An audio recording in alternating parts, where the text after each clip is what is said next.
Our final test on slopes of a tangent line. Let's see if we can handle it. The slope of a tangent is the limit as h goes to 0 of f of, you got this memorized yet?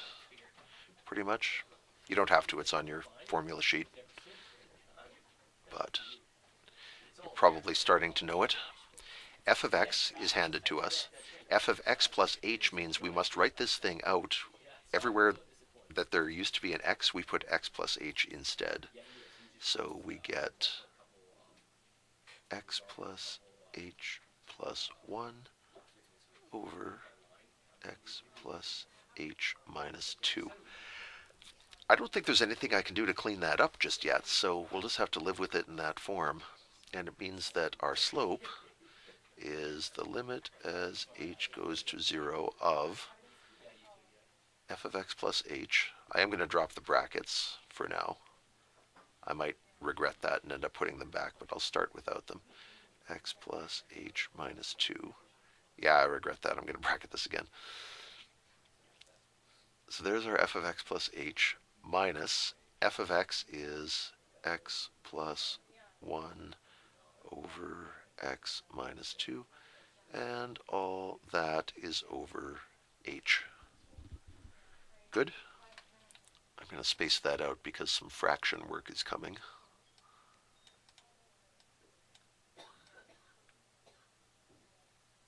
That part's okay.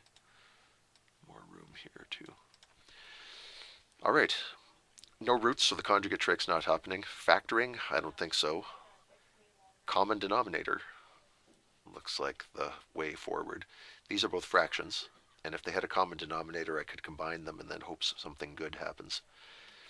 That common denominator would contain x plus h minus 2 and also x minus 2. So first fraction, you need an x minus 2. Second fraction, you need x plus h minus 2.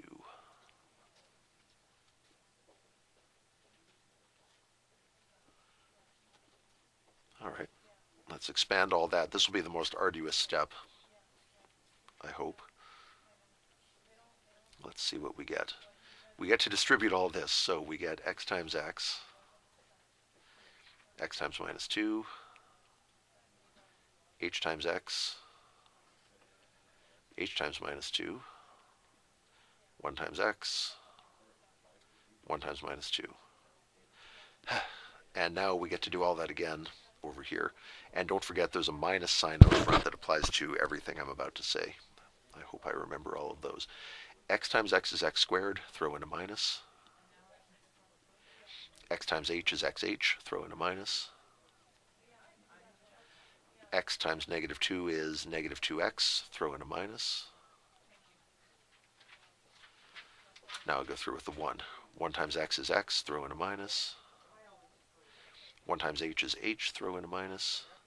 1 times negative 2 is negative 2, throw in a minus.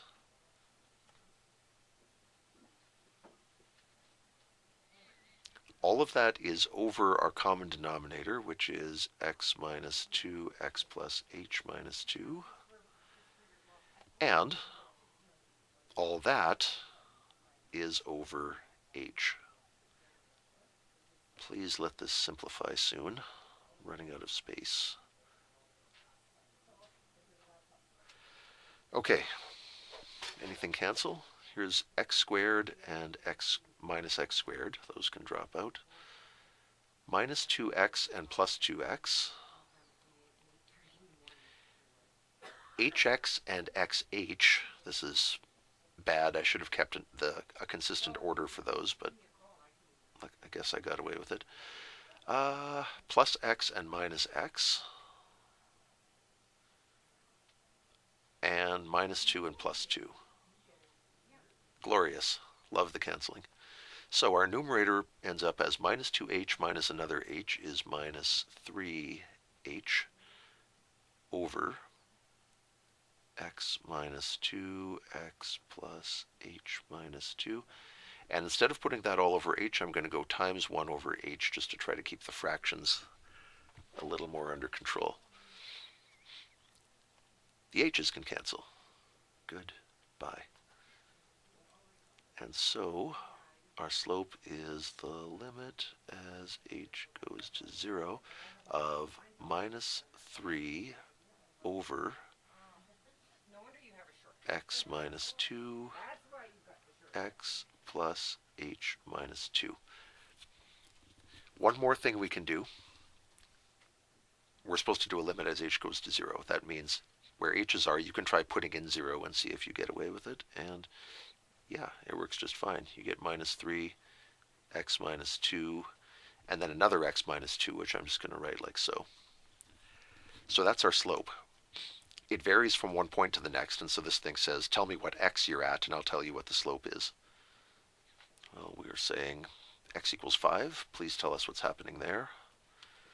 Our formula says the slope there is minus 3, 5 minus 2 all squared, which is minus 3 over 5 minus 2 is 3, 3 squared is 9. So minus 3/9, which simplifies to minus 1/3.